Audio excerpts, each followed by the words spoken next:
40 साल से नीचे 40 लाख लोगों के हाथ में कोई काम नहीं, लेबर स्टेट के रूप में हमारा परिचय हो चुका है। और हम जितनी नौकरी हमारे पास नहीं, उतने हमारे करीबन 8 से 12 लाख हमारे बच्चे उस रोजी रोटी के लिए बाहर काम करने जाते हैं। जिस प्रदेश में 30,000 टीचर के पद रिक्त हैं, जहां कई सालों से, कई वर्षों से शिक्षक विद्यालय में है ही नहीं, एक एक शिक्षक से यहाँ के आधे से ज़्यादा विद्यालय में पढ़ाए जाते हैं। तारीफ सिस्टम पे भरोसा उठ गया है लोगों का। लोग ये मानते हैं कि अगर कोई छोटा बीमारी भी है तो प्राइवेट अस्पताल में इलाज कराना चाहिए। आप कहते हैं स्वास्थ्य, पढ़ाई और फिर कहते हैं न्याय।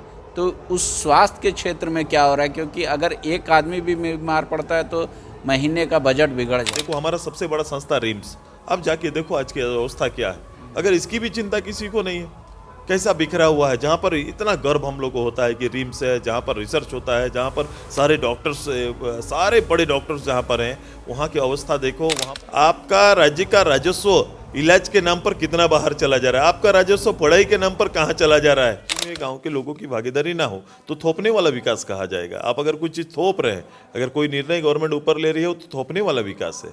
विकास का सृजन गाँव से और ग्राम सभा से होना चाहिए। गाँव में किसी एक आदमी को किसी साहूकार के यहाँ अपना जमीन या फिर गहना गिरवी रखना पड़ता था, अब ये ऐसा नहीं हो रहा है। गांव के अंदर कोई भी सेल्फ हेल्प ग्रुप के अंदर में 20, 25, 50 हज़ार रुपया गांव में रहता है और केवल 1% ब्याज में वो कभी भी आपकी आपात स्थिति में आपके लिए फंड जुगाड़ कर सकती है। 5,000 से ज़्यादा लगातार 2 वर्ष तक इसी मैदान में कलाकार एक साथ, एक ताल, एक धुन पर कार्यक्रम किए हैं। आज के दिन में ये Limca book of record, Asian book of records में नाम दर्ज हो चुका है। वर्ष 1997 से शुरू हुआ गूंज महोत्सव आकार बढ़ता चला गया, लोगों का जुड़ाव बढ़ता चला गया। अब गूंज उम्मीद है सिल्ली का, पहचान है झारखंड का और उन लाखों युवाओं का जो कुछ अचीव करना चाहते हैं। ये सब कुछ प्रयास सफल हुआ, इसके पीछे एक सोच पहले काम करती है। कैसे हो पाए ये संभव, ये सब हम बात करेंगे। हमारे साथ गुंज परिवार के संयोजक, संरक्षक हैं उनके, और यहाँ सिल्ली विधानसभा के विधायक भी हैं सुदेश महतो जी। सुदेश जी, पहले तो सफ़र जो शुरू हुआ होगा काफ़ी छोटा होगा, कोई नोटिस भी नहीं करता होगा। कभी कल्पना किया था कि आप इतना लोग गूंज में जुड़ेगा? आप जब प्रारंभ निश्चित रूप से जब किए थे तो मेरा कॉन्सेप्ट का सेंटर हुआ करता था स्टेट की परिचय, भाषाएं आधारित, संस्कृति आधारित। इस राज्य को बिहार के और बिहार से अंतर दिखाने की ताकत थी, क्षमता है, उसका एक परिवेश बनाना इसका उद्देश्य था। उसी के तहत गूंज हमारा जो हमारा ट्रेडिशन एकत्रित करने के मकसद से इसको हम लोग समय बदला और जवाबदेही जैसे बदली, हम रूप विकास का एक मापदंड बन चुका है सिल्ली का। और ये उदाहरण है पूरे प्रदेश के अंदर में आज के दिन में कि हम लोग ने भव्यता दी है। जब हम लोग ने कला संस्कृति क्षेत्र को छुआ तो ये केवल एक मंच नहीं है जहां झारखंड के सभी कला संस्कृति को मंच देने का, ये मंच है जो मंच अपनी कृति और कीर्तिमान स्थापित करने का। ये आज के दिन में इस देश के अंदर में हमारी इस लोकेलिटी में छऊ बहुत पॉपुलर है, बहुत प्रसिद्धि पाई है। और ये केवल इस देश के अंदर नहीं, विदेशों में भी इसके कार्यक्रम चलते रहते हैं। और इसी को केंद्रित करते हुए, चूँकि वीर रस पर आधारित ये नृत्य है, तो इसी को केंद्रित करते हुए पहली बार हम लोगों ने एक साथ छऊ, चूँकि 20-25 कलाकारों के बीच का एक कार्यक्रम हुआ करता था, इसको हम लोगों ने एक रिकॉर्ड कार्यक्रम के रूप में इसको जनरेट किया। और उस 5,000 से ज़्यादा लगातार 2 वर्ष तक इसी मैदान में कलाकार एक साथ, एक ताल, एक धुन पर कार्यक्रम किए हैं। आज के दिन में ये Limca book of record, Asian book of records में नाम दर्ज हो चुका है। यहाँ पहली बार छऊ भी कोई पढ़ाई है, छऊ पढ़ाई हो सकता है ये कोई नहीं जानता है। हाँ, छऊ पढ़ाई है और इसके क्लासेस यहीं पर होते हैं। छोटे बच्चे अपना भविष्य उस स्कूल के माध्यम से, छऊ के स्कूल या उसके क्लास के माध्यम से खुद को तैयार करते हैं। तो ये आपको यहाँ पर मिलेगा। इतनी समृद्धि इस कला के साथ जुड़ी हुई है, आप यहाँ आके देख सकते हैं। उनके क्लास चलते हैं, उनकी एकेडमी से यहाँ पर चल रहे हैं। बच्चे, यहाँ तक कि गर्ल्स भी इसको सीख रहे हैं और इस कार्यक्रम को नेतृत्व दे रहे हैं। भारत के कोई भी नेशनल फंक्शन होता है, वहाँ हमारे छऊ का नेतृत्व वहाँ आपको यहाँ से जाके दिखाएगा। कौन बनेगा करोड़पति में अभी अमिताभ बच्चन ने भी इसका जिक्र किया। मैं ये जानना चाहता हूँ, जो ये 2023 का रहा आपका गुंज महोत्सव, पहला दिन तो आप महिलाओं को डेडिकेट किए, दूसरा दिन किसानों को और तीसरा दिन युवाओं को। युवा अपने आप में एक फोर्स है, ताकत है, पर वो बाउंडेशन में नहीं रहता। अगर थोड़ा सा मिसमैनेजमेंट होता है तो वो बहुत दूर निकल जाता है, जहाँ से उसको वापस लाना मुश्किल होता।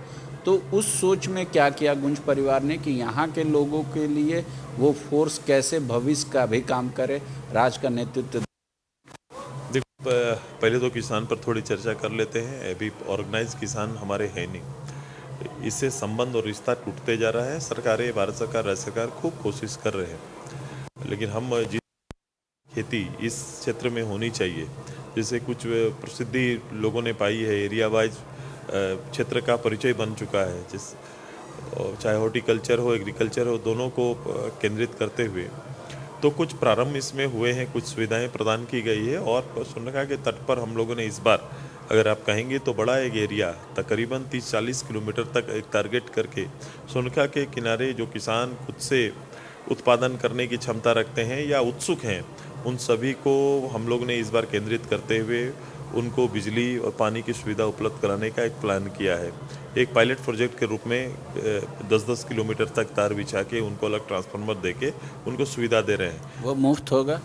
ये बिजली जरूर मुफ्त नहीं होगी, चूँकि सरकार सब्सिडी आधारित है।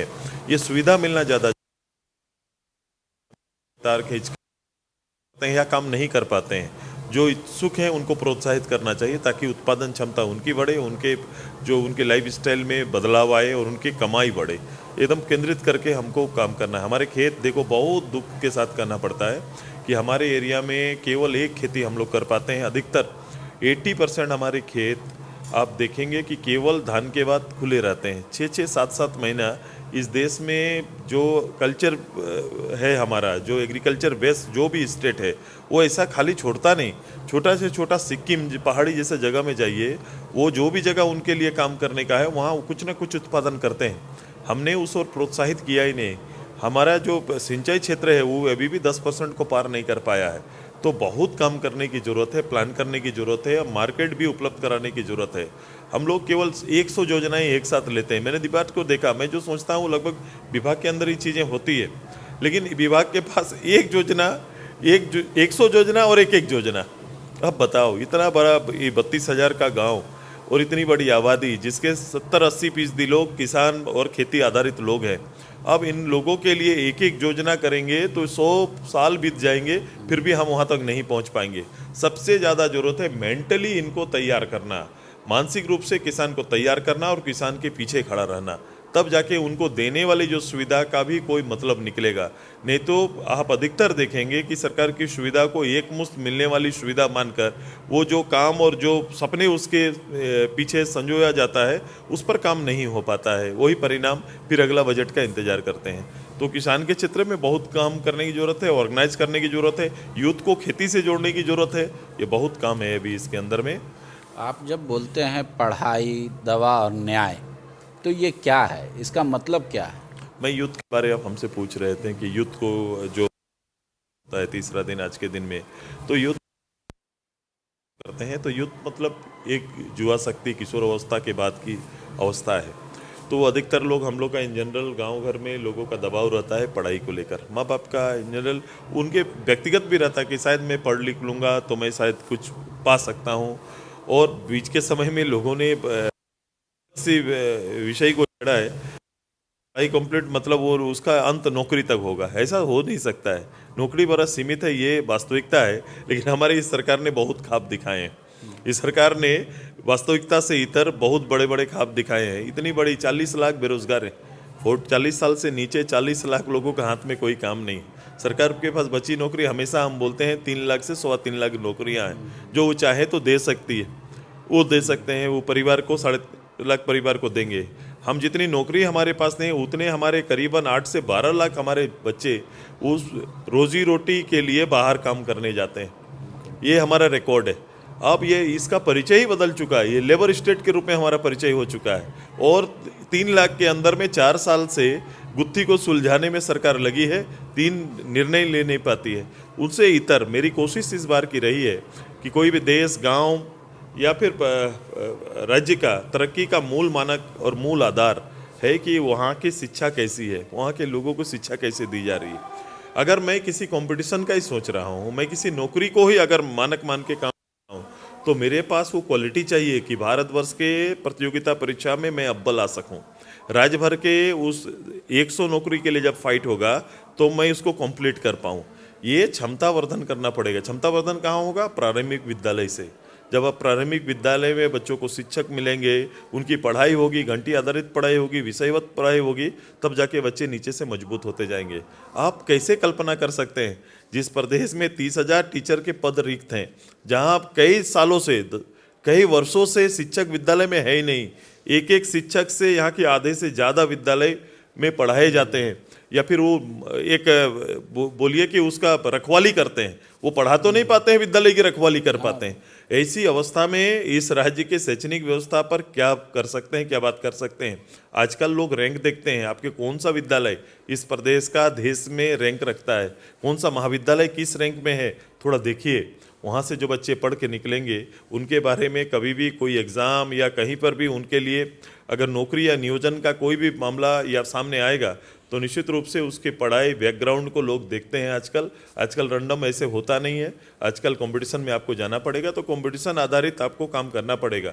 मैंने इसीलिए 2-3 साल से जब से हम लोग मैं फोकस इस एरिया को लेकर मैं कालीमोहन गुंज को एक माध्यम मेरा प्लेटफॉर्म है, उसके माध्यम से हम सभी लोगों ने कोशिश किया कि ग्रामीण विद्यालयों में सरकार टीचर उपलब्ध कराए, सरकार बेहतर सुविधा उपलब्ध कराए। तब तक हम इंतज़ार नहीं कर सकते हैं। अगर मैं कर सकता हूं, हमारी कोशिश से अगर ये बदल सकता है तो हम लोग को बदलना चाहिए। इसीलिए पिछले बार हम लोगों ने गाँव के जो हमारे गवर्नमेंट के जितने भी विद्यालय हैं, सारे विद्यालयों में हम लोग ने ब्लैक बोर्ड से बच्चों को स्मार्ट क्लास की ओर टर्न अप कराए हैं, स्मार्ट बोर्ड देने का काम किया, ताकि तकनीकी के साथ अपने अध्ययन को वो मजबूत कर सके। और जो किताब से जो हम लोग पढ़ते थे उसको ऑडियो विजुअल सिस्टम से वो पढ़ाई पूरा कर सके, ताकि उनकी याददाश्त रखने में उनको मदद मिले। और वो सारी चीज़ें जो सीधे तौर पर टीचर किताब से उठा के सिलेबस के आधार पर पढ़ाई नहीं कर पाते हैं, तो वो आप ऑडियो विजुअल सिस्टम से सारे को सिलेबस के आधार पर आप पढ़ाई पूरा कर सकते हैं। बेसिकली हम लोगों ने मैथ, इंग्लिश, साइंस को भर दिया, चूँकि इस पर ज़्यादा फोकस रहता है और शायद ये मजबूत होना काफ़ी ज़रूरी हो जाता है, तो उनको हम लोग ने दिया है। तो इस अवस्था, किशोर अवस्था का दूसरा पार्ट ये भी है कि ज़रूरी नहीं है कि सब लोग पढ़ाई में जाए। मैंने उस अवस्था को, जब किशोर अवस्था से लेकर युवा अवस्था के बीच में जहाँ उम्र में सबसे ज़्यादा भटकाव होता है, उस अवस्था को नियंत्रित करने के लिए मैंने ये भी तैयार किया कि अगर बच्चे खेल के मैदान में जाना चाहते हैं, खेलना चाहते हैं, तो उनके लिए बेहतर सुविधा उपलब्ध कराएं, ताकि वो भविष्य वहाँ भी सुनिश्चित कर सके। अगर उनको पढ़ाई में मन है तो क्वालिटी एजुकेशन वहाँ पर आए, और अगर उनको खेलने के मन में है तो उनको बेहतर कोच मिले, बेहतर मैदान मिले, बेहतर कंपटीशन मिले। हमने उसकी तैयारी की। कई वर्षों से एक हम लोग ने आर्चरी को सामने रखकर काम किया, बुसू को सामने रखकर काम कर रहे हैं। देखो आज परिणाम निकल रहे हैं। विश्व की कोई भी स्पर्धा हो, वहाँ पर सिल्ली की लड़की या सिल्ली का कोई लड़का आपको इस एकेडमी का कोई ना कोई आपको दिखाई दे रहा है। ये है उपलब्धि, ये है इसकी मेहनत और इसके पीछे का समर्पण। उसी तरह से अभी हम लोग स्कूलिंग में भी हम लोग ध्यान दे रहे हैं। स्कूल के साथ हम लोग +2 स्कूल जो विद्यालय आ रहे हैं, जो महाविद्यालय आ रहे हैं, उसको भी जोड़ने का काम कर रहे हैं। एक गांव, मेरा तो एक गांव है, एक ब्लॉक है। अब बताओ, एक ब्लॉक कम से कम ये तो है जहां KG से PG की पढ़ाई संभव है।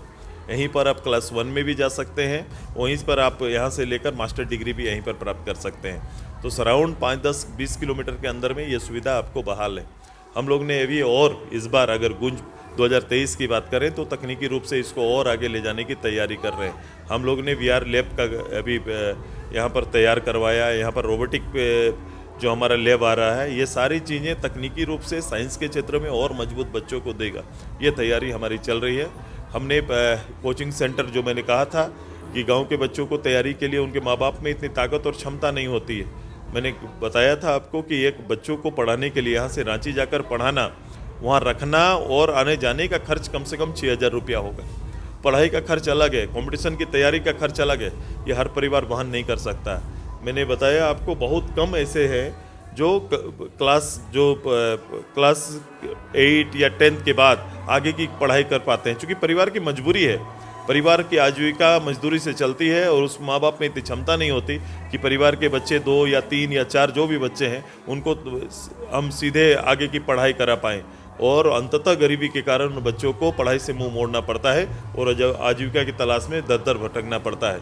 हमारी कोशिश है ऐसे गरीब परिवार के बच्चों को वो सारी सुविधाएं उनके गांव के अंदर, उनके ब्लॉक के अंदर में मुहैया कराया जाए, ताकि जो बच्चे तेज हैं, जिनमें क्षमता है, उनकी क्षमता न रहे, कोई बच्चा अभाव में अपनी प्रतिभा न खो दे। यही तैयारी हमारी है। तो क्या वो जब स्टैंडर्ड आप मेंटेन करने की बात करते हैं, कई बच्चों के मन में रहता है कि हम रांची में पढ़ें, कोटा में जाके पढ़ें तो हम बेहतर शिक्षक हमको मिल पाएगा, बेहतर इंफ्रास्ट्रक्चर मिल पाएगा। क्या उस स्तर का कुछ होता है? आप रोबोटिक्स की बात कर रहे हैं, आप कोडिंग की बात कर रहे हैं, कई प्राइवेट स्कूलों में भी ये उपलब्ध नहीं जब हम इसमें काम कर रहे हैं तो मैं केवल इसमें केवल खानापूर्ति की तरह हम लोग काम नहीं करते। मैं दुनिया का बेस्ट चीज़ उनको दे सकता हूँ, वो तैयारी हमारी रहती है। जैसे कोचिंग में आज भी कोटा का नाम शिखर पर है, हमने तैयारी की उस लेवल का कि उनको तरह के एक गांव के साधारण बच्चों को तैयारी के लिए कोटा में वाले फैकल्टीज अगर उनके घर में एक क्रांति आ सकती है, तो मैंने वही तैयारी की है। तो उस लेवल का हमारा इंस्टीट्यूशन खड़ा कर रहे हैं। गाँव के वातावरण में उनको वो सारी सुविधा जो परिवार जिसका संपन्न हो, जो जिनकी इच्छा के आधार पर, आज के दिन में तो पढ़ाई बिल्कुल इच्छा से भी जा सकते हैं, कंपटीशन से नहीं, डोनेशन से भी लोग आगे चले जा रहे हैं, देख रहे हैं। लेकिन जो कंपटीशन दे सकते हैं वो बच्चे छूट जा रहे हैं। तो कंपटीशन वाले बच्चों को लिए ऐसी सुविधा यहाँ पर बहाल कराएं, इसलिए मैंने वो उस फैकल्टी के साथ यहाँ पर शुरुआत की है। रोबोटिक लैब यहाँ पर कहीं भी आपको नहीं मिलता है। वो क्रिएटिव सोच सके बच्चे, तो 8 क्लास 9 में भी उनका माइंड तो बड़ा खुला रहता है ना। तो मे भी ये क्लास है सो इंजीनियरिंग में जाके उनके लिए ये विषय होता है, लेकिन क्लास 8 में भी वो विषय उसको मिल जाए, उसको साइकिल करके सभी बच्चों में, तीनों स्तर के बच्चों को मुहैया कराया जाए। तो ये सब जो आप कर रहे हैं सिल्ली में, इसी को सिल्ली मॉडल लोग कह रहे हैं। तो ये सिल्ली मॉडल क्या पूरे राज्य में स्थापित नहीं किया जा सकता? क्या ये पूरे राज्य के हर स्कूल में वो वर्चुअल रियलिटी लैब नहीं बनाया जा सकता? में नहीं सीखता हमारा 5th क्लास का 6th क्लास का रोबोट नहीं बना सकता? ऐसा क्या पूरे राज्य में नहीं हो सकता? एकदम हो सकता है। इच्छा शक्ति चाहिए, इसके लिए पूरा समर्पण चाहिए। ये 2 चीज़ें अगर कोई समाज में काम करने आए, कोई भी हो, या अगर उनका दिल, दिमाग और समर्पण इसके साथ रहेगा, अपने बच्चों को अपना बच्चा समझेंगे, माने यहाँ के क्षेत्र के बच्चों को अपना बच्चा समझेंगे, और उन्हें लगेगा कि मुझे झारखंड को बिल्ड करना है, मुझे गांव को बिल्ड करना है, मुझे झारखंड के लिए काम करना है, और अपनी जो क्षमता है, जिस क्षमता के आधार पर मैं पद को ग्रहण किया हूँ, उस पद के साथ न्याय करना है, तो वो लोग ऐसा कर सकते हैं। बाकी आज की मानसिकता ऐसी है नहीं, लेकिन ये किया जा सकता है। मेरा ये मॉडल मैं इस तरह इसलिए करता हूँ क्योंकि ये मॉडलिटी में मैं ले जाना चाहता हूँ। SHG जो सेल्फ हेल्प ग्रुप आज देख रहे हैं, ये सिल्ली मॉडल है। सिल्ली में इसको प्रारंभ किया, और आज देखो मुझे अवसर भी मिला। जब अवसर मिला तो मैंने पूरे राज्य के लिए आज के दिन में एक सेमी सिस्टम गांव के अंदर में डेवलप कर दिया। अब गांव के अंदर में कहीं भी आप देखिएगा, एक जो सब आपको जहाँ 20,000, 25,000, 50,000 के लिए गांव में किसी एक आदमी को, किसी साहूकार के यहाँ अपना ज़मीन या फिर गहना गिरवी रखना पड़ता था, अब ये ऐसा नहीं हो रहा है। गांव के अंदर कोई भी सेल्फ हेल्प ग्रुप के अंदर में 20, 25, 50,000 रुपया गांव में रहता है, और केवल 1% ब्याज में वो कभी भी आपकी आपात स्थिति में आपके लिए फंड जुगाड़ कर सकती है। सोचो, एक गवर्नमेंट से हटकर एक सिस्टम ने पूरे गाँव की अर्थव्यवस्था को बैलेंस किया और गरीब लोगों को बचा लिया है। एक बहुत बड़ा क्रांति इससे हुआ है। आगे जो आजीविका के लिए काम हो रहे हैं, जो ट्रेनिंग या उससे आगे कुछ हो रहा है, उत्पादन क्षेत्र में विस्तार हो रहा है, वो अपनी जगह पर है।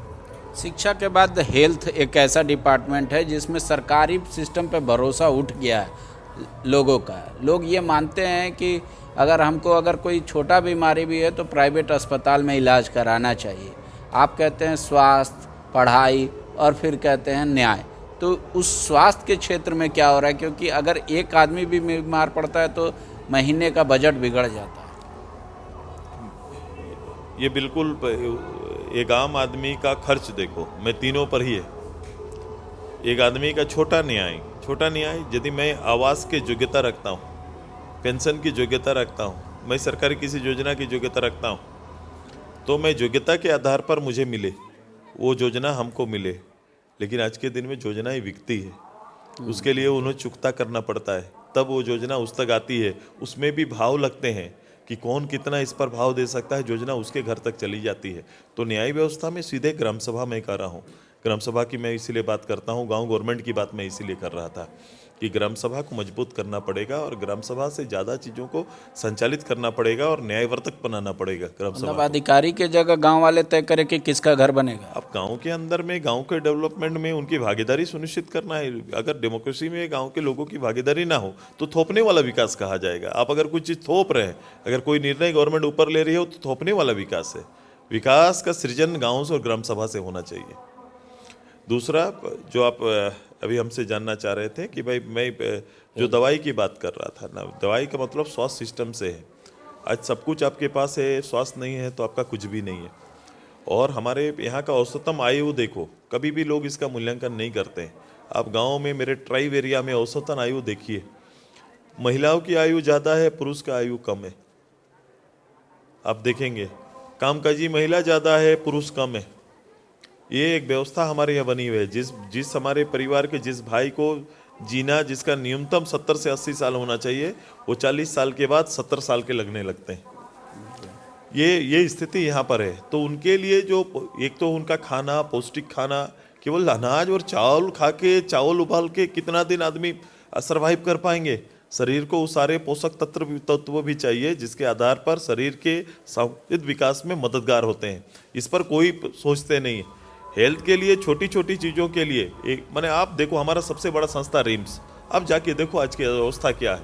अगर इसकी भी चिंता किसी को नहीं है, कैसा बिखरा हुआ है। जहाँ पर इतना गर्व हम लोग को होता है कि रिम्स है, जहाँ पर रिसर्च होता है, जहाँ पर सारे डॉक्टर्स, सारे बड़े डॉक्टर्स जहाँ पर हैं, वहाँ की अवस्था देखो। वहाँ पर लोग अगर आपके कोई पैरवी ना हो तो वहाँ जाने से हिचकते हैं। वो तो ओवर क्राउडेड है। तो आपको सोचना पड़ेगा, नहीं तो एक छोटे छोटे काम के लिए लोगों को बड़ा बड़ा रकम चुकाना पड़ता है। और डॉक्टर ऐसा ही है और उसका जो बिल इस तरह का है जिस पर लोग बहस नहीं करते, बात नहीं कर पाते हैं। हम आलू खरीदने जाएंगे तो हम बोलेंगे ये 3 रुपया नहीं 2 रुपया होना चाहिए। कभी आपने सुना है कि डॉक्टर के यहाँ जाकर 10,000 नहीं 10,000 क्यों, ये बोलता हुआ कोई नहीं दिखेगा। जो बिल बन गया वो बिल चुकता करके सीधे आना है, कभी भी उसका हिसाब नहीं पूछा जाता है। आप बोलो एक जो हमारे शरीर में जो पानी चढ़ाया जाता है उस बोतल को बेसिक कीमत कितना पड़ता है, 30 से 40 रुपया।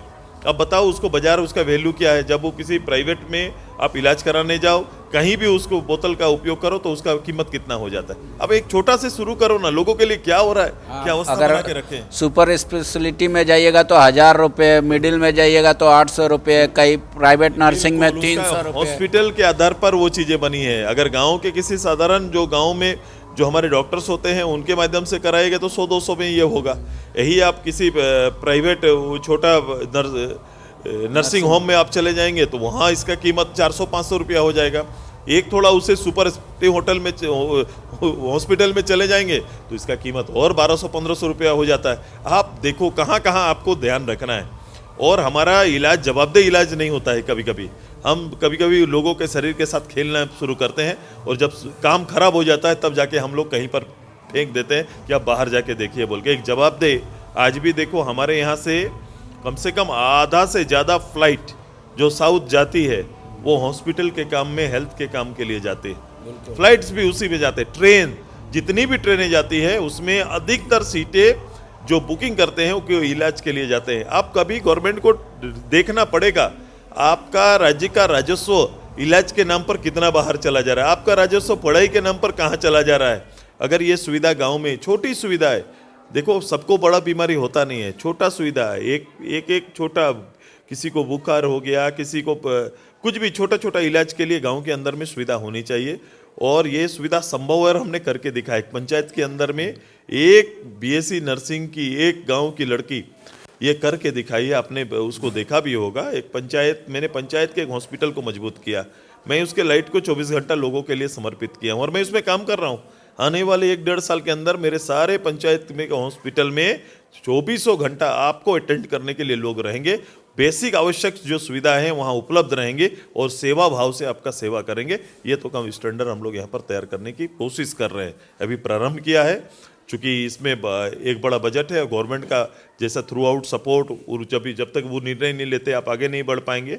तो कुछ कमेटियां जो हमारे अधीनस्थ है, मेरी अध्यक्षता में है, तो कभी कभी उसके अंदर में हम लोग बैठ के उसी के आने वाले उसके जो रकम आयुष्मान के अंदर में जो हम लोग कर सकते हैं उसके अंदर से कर रहे हैं। मैंने विभाग को भी कई बार आग्रह करता हूँ, उनके थोड़ा सपोर्ट से इन चीज़ों को खड़ा कर रहे हैं। जांच के नाम पर आज के दिन में डॉक्टर 500 रुपया का, जांच 5000 का, बिना जांच का। अब बदला है समय, अच्छी बात है कि जांच बिना जांच का कोई डॉक्टर आपके लिए दवाई लिखते नहीं। अब बताओ, लेकिन ये दिक्कत है कि 500 का डॉक्टर और 5000 की जांच। अब ये गरीब कहाँ जाए, कैसे काम करे, कहाँ से संभव? उसके वार्षिक उसका इनकम ही हमारा 12-15 हज़ार से ज़्यादा वो इकट्ठा करके नहीं रख सकता है कोई गरीब आदमी जो सरकारी अनाज के भरोसे जीवन जी रहे हैं। तो ऐसे लोगों के लिए हेल्थ में कोई भी प्लान नहीं है। हमारी कोशिश यहाँ पर है, इस गूंज के प्लेटफॉर्म से हम अपने सरकारी हॉस्पिटल के अंदर में जो पंचायत स्तर के हॉस्पिटल हैं, इंफ्रास्ट्रक्चर तो रहे, ठीक है, नहीं भी रहे तो मैंने एक इस विद्यालय को, जिस विद्यालय को सरकार ने छोड़ दिया था, आप अभी अगला मैं ले जाऊंगा लादुबडी में, हम एक विद्यालय को अभी तैयार कर रहे हैं। मैंने उसके ऊपर अपना विधायक फंड दिया, फिर वहाँ बेड वगैरह सब सारी चीज़ें, मैं गवर्नमेंट से कुछ मिला तो उसको लगा दिया, और अभी तैयार कर रहे हैं उस पंचायत के अंदर में कि मेरा इंफ्रास्ट्रक्चर वो स्वास्थ्य केंद्र कब बन के आएगा। मैं इंतजार नहीं करता, वहाँ तैयारी कर रहे हैं, उसको तैयार करके वहाँ पर 24 घंटा लोगों को स्वास्थ्य सुविधा मिले, ये तैयारी कर रहे हैं। ऐसे हर पंचायत में जाने की मेरी तैयारी है। हमने हेल्थ सिस्टम के लिए 14 एम्बुलेंस यहाँ पर लगाए हैं। 403 गांव में हमारी तैयारी है कि 20 मिनट के अंदर ऑन कॉल उसके दरवाजे में गाड़ी पहुँचे, ये तैयारी हमारी चल रही है। शुक्रिया। तो सिल्ली मॉडल है, इसको आप ऐसे या तो बात वार्तालाप में कम ही जान पाएंगे। कभी आप सिल्ली आए और ख़ासकर अधिकारियों को आना चाहिए और इसको देखना चाहिए नज़दीक से कि कैसे ये पूरा सिस्टम काम करता है। ज़रूरत इसी मॉडल को पूरे राज्य भर में अपनाने की है। शुक्रिया। thefollowup.in, like, share and subscribe.